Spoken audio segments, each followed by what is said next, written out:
Around 7,000 years ago, in the Green River valleys of Neolithic Europe, something extraordinary began to take shape. Amid fields of barley and wheat, amid the low hills and forests of Central Europe, entire communities undertook a feat that would astonish even modern eyes. They built houses, long, towering timber structures that were not only larger than any dwelling ever seen before, but for centuries remained the most colossal buildings humanity had raised. At a time when most of the world still lived in huts, tents, or modest farmhouses, these people imagined something grander. Vast halls of wood and earth, stretching up to 50 meters, where families, animals, and harvests all coexisted beneath a single massive roof. Archaeologists call the culture that gave birth to these monuments the Linear Pottery Culture, or LBK, named not for its architecture, but for the simple, elegant decorations etched onto its clay vessels. Yet the real legacy of these people is not in their ceramics, but in the timber longhouse, a structure that was as much a statement as it was a shelter. To stand inside one, with beams as thick as a man's torso rising into the rafters, would have been to feel both protected and awed, as though the very house itself embodied the strength and permanence of the family who built it. The design was deceptively simple. Great posts were driven into the earth to form a skeletal frame. Split logs, interwoven with wattle and sealed with clay, became walls. Thatched roofs, sloping steeply to shed rain and snow, covered it all. But these were no mere shelters from the weather. They were carefully engineered, stable against wind, resistant against collapse. A house of such scale demanded not just labor, but a shared vision of permanence and community. It is this vision more than the timber, more than the clay, that makes the LBK Longhouse one of humanity's first great architectural revolutions. And these houses were more than practical dwellings. They were living symbols. Each longhouse was a fortress of kinship, enclosing under one roof the extended family, grandparents, parents, children, cousins, alongside cattle, goats, and the vital stores of grain that guaranteed survival through the winter. They were as much barns and granaries as they were homes, and yet they carried something of the monumental. Imagine approaching such a structure after traveling through forests dotted with scattered huts of hunters. The sudden appearance of a 50-meter hall would have seemed like stumbling upon a cathedral in the wilderness. What makes the LBK longhouses even more striking is that they were not inherited from older traditions. The people who built them were descended from farmers who had crossed into Europe from Anatolia through the Balkans. In their homelands, the villages had been crowded, their houses small, sometimes rebuilt one on top of another. Their ancestors did not build such immense timber halls. Something changed here in the heart of Europe. Something inspired them to take the modest Neolithic farmhouse and transform it into the largest dwelling of its age. Why? That question haunts the archaeological record. Were these colossal buildings born of necessity, a practical solution for sheltering families and livestock during cold northern winters?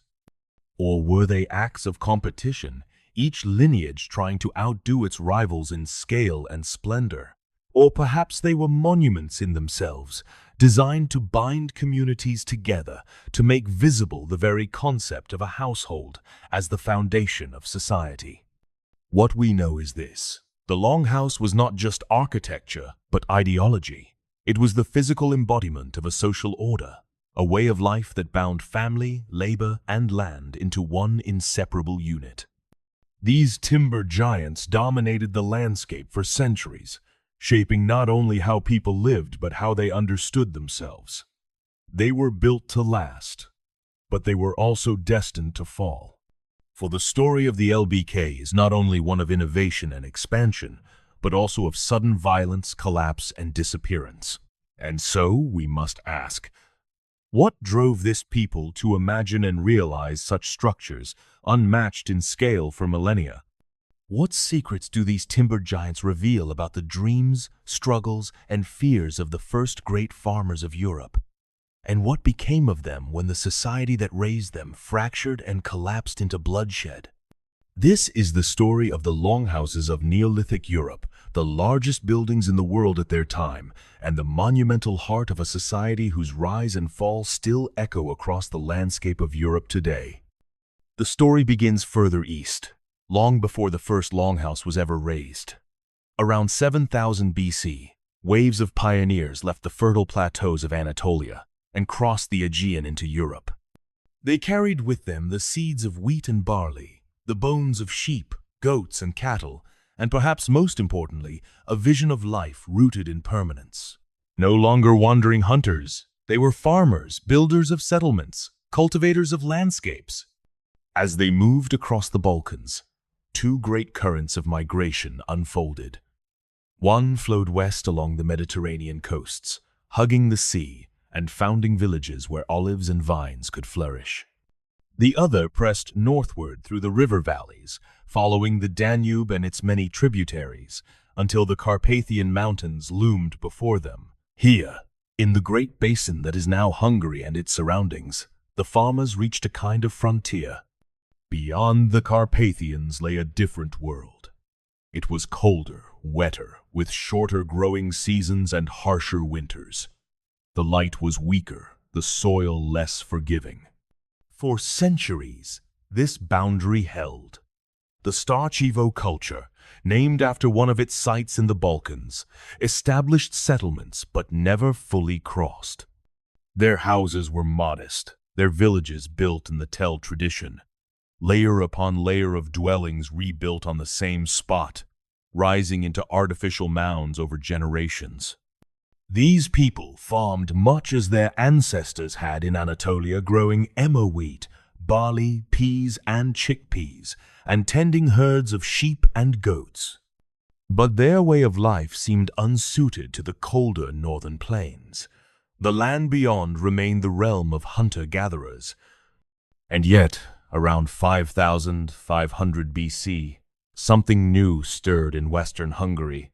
From within the Starchevo world, but distinct from it, arose a culture that would break the frontier. Perhaps it was necessity, the pressure of growing populations seeking new land. Perhaps it was innovation, the development of hardier crops, such as barley strains better suited to northern climates.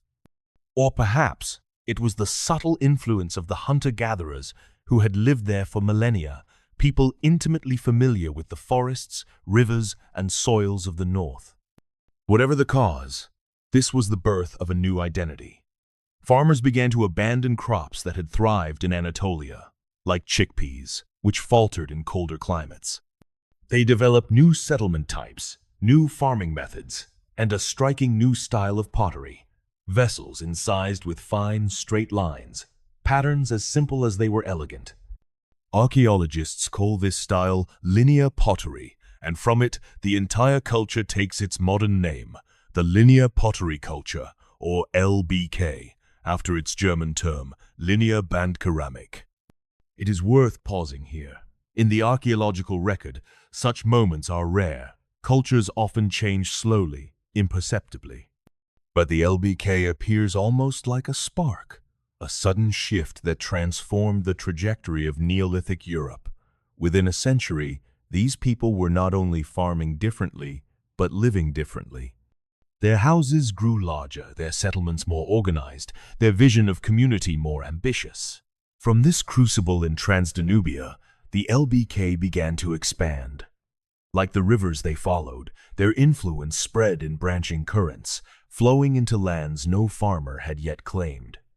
And unlike the Starchevo before them, they did not stop at the Carpathian frontier. They crossed it, and in doing so, remade the map of Europe. The question lingers, what allowed them to succeed where their forebears had faltered? Was it simply better crops, or something deeper, a fusion of farming knowledge with the survival skills of the hunter-gatherers they encountered? The evidence suggests both. The LBK was not just a continuation of Anatolian farming, but an adaptation, an invention born from the meeting of old traditions with new lands. It was the beginning of one of the most rapid expansions in prehistory, and at its heart stood the Longhouse. the emblem of a new way of living, and the vessel that carried this people across half a continent. Once the spark was lit in Transdanubia, it spread with astonishing speed. Around 5,500 BC, the Linear Pottery people set out from western Hungary, carrying their crops, their livestock, and above all, their way of life into lands where no farmers had ever lived before. Archaeologists sometimes speak of this as a Neolithic wave, but that phrase hardly captures the vigor of their movement. Within just a century or two, their settlements dotted the river valleys of Central Europe, an expansion so rapid that it has no equal in Europe's early prehistory. The first great wave of expansion radiated north and west. From the fertile soils of the Carpathian Basin, LBK families moved into Slovakia, Austria, and Moravia. They pressed further into Bohemia, then along the great rivers into central and eastern Germany. Here, their longhouses rose beside streams and meadows that had known only the seasonal camps of hunter-gatherers. What foragers had left unclaimed, the LBK transformed into farms and villages. But the expansion did not end there. Around 5,300 BC, a second wave surged even farther. To the west, LBK settlers reached the Paris Basin, spreading across modern France as far as Normandy. Imagine the first sight of their longhouses standing in the misty fields near the Seine, their timbers hauled from forests still filled with red deer and aurochs. To the east, their reach extended across Poland, Ukraine, Moldova, and Romania. In a matter of centuries, the LBK had become the dominant Neolithic culture across vast swaths of the continent. This sudden spread demands explanation. How could a single society cover so much ground so quickly? Part of the answer lies in their population. Farming, unlike hunting and gathering, produces food surpluses that can sustain far more people. The LBK birth rate was high, and their villages could not long contain the growing numbers. Each generation saw sons and daughters splitting off to found new settlements, carrying with them cattle, sheep, seed grain, and the know-how of house building. Expansion was not a choice, it was a necessity, driven by demographic pressure as much as by ambition. But expansion also depended on adaptability. The LBK did not bring the same toolkit everywhere. Their choices of crops and livestock shifted with time and place. Early on, they favored cattle, not just for meat and hides, but for the fertility their manure brought to fields. In many LBK sites, archaeologists have found evidence of dairying ceramic sieves once used to separate curds from whey, proof that these early farmers were already making cheese thousands of years before Homer sang of it. Hunting also remained a vital supplement. Deer, boar, and aurochs were taken from the forests to fill the cooking pots. As centuries passed, however, their balance shifted. Toward the later phases of LBK culture, pigs became more common, while hunting declined. Some see this as a sign of changing tastes or economic strategies, others as a marker of environmental stress. Cattle required pasture and space. Pigs could thrive closer to home, even in the forests encroaching on their fields. The shift might reflect not just dietary choice, but the realities of a crowded landscape where every fertile plot had to be claimed, defended, and replanted. The rhythm of their lives was dictated by the land. Settlements would grow until their fields were exhausted, the soil stripped of nutrients by years of planting. Then, a group would move on, establishing a new village on virgin land. Like ripples spreading outward from a stone thrown into a pond, the LBK expanded in successive generations, always pushing the frontier farther. And at the heart of each new settlement rose the longhouse. It was the marker of identity, the visible sign that this was no longer wilderness, but a world remade. Wherever one traveled in the valleys of the Danube, the plains of Poland, or the riverlands of France, the sight of a longhouse declared, "The LBK are here." What is striking is not only the scale of their expansion, but its coherence.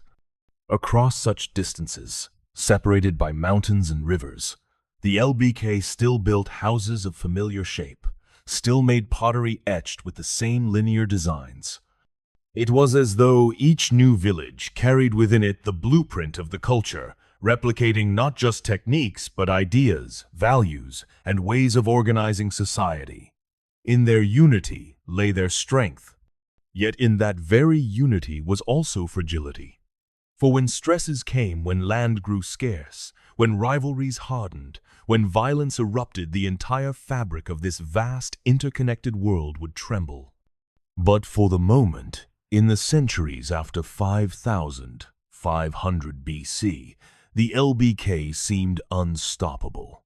They had crossed frontiers their ancestors could not, and in doing so, they had reshaped Europe. As the Linear Pottery people spread across Central Europe, they did not enter an empty land. Long before their arrival, forests, rivers, and plains were home to scattered bands of hunter-gatherers, descendants of Ice Age peoples who had endured for millennia. Archaeologists call them the Western hunter-gatherers, or WHG. They lived lightly on the land, moving with the seasons, fishing rivers, hunting red deer and aurochs, gathering berries, nuts, and roots. Where the LBK built monumental longhouses, the hunter-gatherers raised only temporary shelters of wood and hide, leaving behind far subtler traces. And yet, though their presence in the landscape was quieter, it was not erased. The LBK farmers did not simply replace the hunter-gatherers. Instead, a more complex story unfolded, one of contact, exchange, and blending. The ecological zones the LBK favored, the fertile river valleys suited for grain fields, were not always the same ones the hunter-gatherers exploited. The foragers often preferred wetlands, uplands, and forests, places where game and wild plants were abundant. This meant that for a time, they could coexist without direct competition. Two worlds lived side by side, separated by lifestyle but sharing the same rivers and skies. But they could not remain apart forever. Archaeological evidence shows interaction, and more than that, intermarriage. Ancient DNA studies have revealed that early LBK settlers carried a significant proportion of hunter-gatherer ancestry, sometimes as high as 30 or even 50%. In such cases, the story is clear. A farmer and a forager joined lives, and their children grew up in the longhouses of the LBK. On average, LBK communities had about 11% WHG ancestry in their earliest centuries, though over time this dropped to around 5% as farming populations multiplied. These numbers tell a human story. They suggest not only occasional unions, but repeated encounters, marriages, alliances, perhaps even adoptions.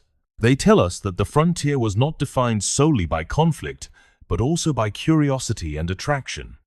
For hunter-gatherers, the farmer's way of life must have seemed both strange and alluring.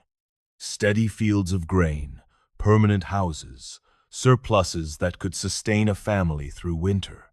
For farmers, the knowledge of the hunter-gatherers was priceless. Which wild plants could supplement diets, which woods made the best tools, how to track game across dense forests. Each side brought something the other lacked. The result was not a simple absorption, but a subtle transformation. The LBK culture that spread across Europe was not identical to the farming cultures of Anatolia. It bore marks of Europe itself, of its forests, its animals, and its ancient peoples. Perhaps this explains why the LBK longhouses emerged here, and not in Anatolia or the Balkans. The blending of traditions may have sparked new ideas, the need for larger communal dwellings, the adaptation of farming to harsher climates, even the willingness to expand into new territories. Yet the relationship was not always peaceful. Archaeological sites bear scars of violence, arrowheads embedded in bones, fractured skulls, signs of raids and reprisals. Some hunter-gatherer bands may have resisted the encroachment of fields onto their hunting grounds, and the LBK themselves may have sought wives or captives among them, as later evidence suggests. Cooperation and conflict coexisted in uneasy balance. Still, The impact of this mingling cannot be overstated. When we speak of the LBK, we are not speaking of pure Anatolian farmers transplanted into Europe. We are speaking of a hybrid culture, born of both migration and encounter. Its genes, its pottery, its architecture all carry traces of this fusion. In many ways, the LBK represent Europe's first great synthesis, a people who carried with them the seeds of the East, but who became something entirely new upon European soil. This blending gave the LBK resilience. It allowed them to adapt, to thrive in lands that had stopped their ancestors. But it also introduced complexity, a society shaped not by one heritage but by two, and carrying within it the tensions of both. For centuries, it worked. For centuries, the farmers and their hunter-gatherer neighbors wove their fates together.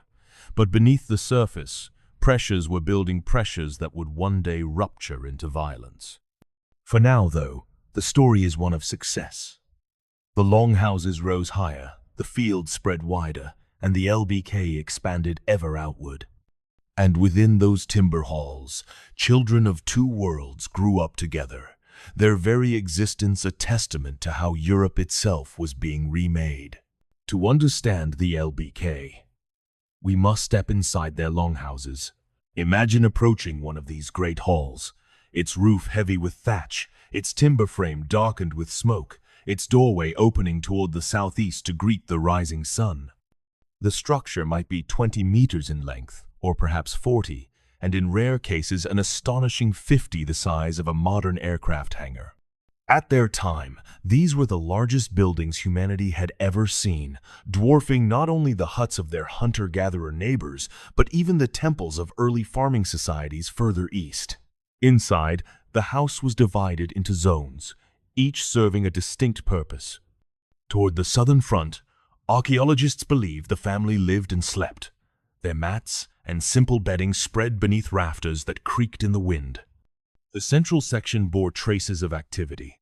Grinding stones where women labored to turn grain into flour, pottery kilns where clay vessels hardened in fire, flint flakes from men knapping stone tools. At the rear, darker and cooler, food stores were kept, and sometimes animals, cattle, pigs, or goats were stabled. Some houses may even have had a raised second floor, a loft for storing grain sacks against damp and rodents. But the longhouse was more than a utilitarian design. It was a microcosm of LBK society, a place where the rhythms of daily life and the hierarchies of family were enacted beneath one roof. Men, women, and children each had roles, clearly defined yet interdependent. From the burials we find, we know that men were often laid to rest with polished stone adzes, the tools of woodcutters and builders, symbols of strength and violence alike. Women, by contrast, were buried with pottery, grinding stones, and ornaments of shell or bone, symbols of their role as keepers of food, craft, and continuity. These grave goods are not just artifacts. They are echoes of identities, the things a society considered inseparable from a person's place in the world. Chemical analysis of human remains has revealed something even more striking. Men, especially those of higher status, often lived and died where they were born. They inherited their father's land, their father's houses. Women, however, were more mobile. Their isotopic signatures tell us they came from other regions, moving to new villages in marriage. This pattern patrilocal residence and female exogamy bound settlements together, forging alliances between distant communities through the movement of women. In this way, the longhouse was not only a home, but a node in a web of kinship that stretched across Europe. Settlements varied in size and scale. Some were no more than a cluster of 2 or 3 houses, perhaps a family group striking out on its own. Others grew to 40 or 50 longhouses, with hundreds of people laboring in the surrounding fields. Always, though, the house was central. Unlike the tell sites of the Balkans, where villages accumulated into great mounds of ruins over generations, the LBK preferred to abandon houses after a few decades. Sometimes they burned them deliberately, perhaps when a patriarch died, perhaps as ritual closure. New houses rose nearby, leaving the old foundations as silent memorials. To walk through such a settlement must have been to walk through layers of memory, the living beside the ghosts of their ancestors' homes. The Longhouse also proclaimed identity outward. Its size and shape could reflect status. Archaeological surveys in northwestern France, for instance, reveal that the largest houses were associated with cattle herding and grain cultivation, the foundations of wealth. Smaller houses, by contrast, leaned on hunting and hides, as though their inhabitants stood lower in the social order. Between them lay middling families, farming modest plots and keeping modest herds. Within a single settlement, then, inequality could be read in the very timbers of the houses, each hall a declaration of lineage and power. For outsiders approaching a village, the Longhouses would have loomed like fortresses. Their sheer size, their limited entrances, and the numbers of men they sheltered may have deterred violence, or at least made raiding costly. Some scholars even suggest that the competition to build bigger houses was itself a form of rivalry, each lineage striving to outshine its neighbors in a kind of architectural arms race. If so, the monumental scale of the Longhouse was not just about survival, it was about pride, prestige, and intimidation. And yet, these were also places of warmth. Within the walls, children grew, families celebrated harvests, stories were told by firelight. The scent of baking bread, the rhythm of grinding grain, the creak of wood, all would have filled the days. To live in a Longhouse was to be bound to land and kin alike, to know that the house itself was as enduring as the fields outside. It is this dual nature, practical and symbolic, intimate and monumental, that makes the LBK Longhouse one of the most extraordinary creations of the Neolithic. It was a home, a fortress, a barn, a granary, and a monument all at once. And it was the beating heart of a society whose ambitions were as vast as their timber halls. Not all Longhouses were created equal. Within LBK settlements, archaeologists have uncovered evidence of stark differences between households. Some were vast, storing mountains of grain and housing herds of cattle. Others were smaller, their occupants relying more on hunting wild boar and deer or crafting hides. In between lay modest families who farmed enough to sustain themselves but never rose to dominance. This uneven distribution of wealth suggests that LBK society was not a flat community of equals, but a landscape of hierarchy. Some lineages commanded the best land, the most cattle, the largest houses. Others survived on the margins. We can imagine how such inequality might have been perceived. A towering longhouse at the center of a settlement was not only a shelter but a statement. Its size proclaimed the influence of those who lived within. Neighbors would have seen the difference as clearly as we see the mansions and cottages of our own age. And like in any society, inequality could spark both admiration and resentment. The grand houses stood as both the pride and the tension of LBK life. Competition seems to have played a role in this architecture of inequality. Scholars have proposed that longhouses grew ever larger as rival lineages sought to outdo one another. Each new generation of builders may have stretched their timbers a little farther, raised their rafters a little higher, until the longhouse became as much an act of rivalry as of necessity. To house more men, to store more grain, to display more power. This was a contest fought not only with stone tools and cattle raids, but with the beams of monumental dwellings. Yet these houses were not only symbols of rivalry. They were also bound to ritual. Evidence suggests that longhouses stood for about 30 years, roughly the span of a generation, before being abandoned. Some were deliberately burned, their charred remains marking closure. Others were left to collapse slowly into the earth. Why? Perhaps the death of a patriarch meant the end of the household line. Perhaps ritual demanded renewal. that each generation raise its own hall rather than inherit the old. Whatever the reason, the ruins of longhouses became sacred spaces, avoided or respected by later builders. The memory of those who had lived there lingered in the soil. As the LBK culture matured, they began constructing something new: large, ditched enclosures surrounding settlements. Their purpose remains uncertain. Were they defenses against enemies, palisaded walls to protect cattle and stores of grain? Or were they ritual centers, places where communities gathered to mark the cycles of planting and harvest, to honor ancestors, to forge alliances? Perhaps they were both at once symbols of a society becoming more complex, more structured, and more anxious. What is clear is that by the later centuries of the LBK, life was becoming more precarious. Population growth strained resources. Land was divided and subdivided, its fertility waning after generations of use. Rivalries grew sharper. Violence, once limited to skirmishes and raids, began to loom larger. The Longhouse, once a monument of security and continuity, was now also a bulwark against fear. It is tempting to imagine the atmosphere of an LBK village in this time. Proud halls rising against the skyline, families striving to maintain their place, whispers of raids or disputes carried from one settlement to the next. Ritual burnings of houses might have filled the night with fire, while the construction of ditches and embankments marked the land with scars of both fear and faith. The LBK world had grown, flourished, and grown again, but beneath the surface, cracks were beginning to show. And soon, those cracks would widen into catastrophe. After centuries of growth and dominance, the world of the LBK began to unravel. Around 5100 BC, signs of strain emerged. The climate cooled slightly, shortening growing seasons and making harvests less predictable. Fields, worked for generations without rest, grew tired and barren.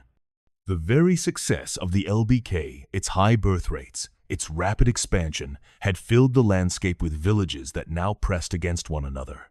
Land, once abundant, had become a contested resource. Archaeologists traced the unraveling not only in the soil but in the human remains.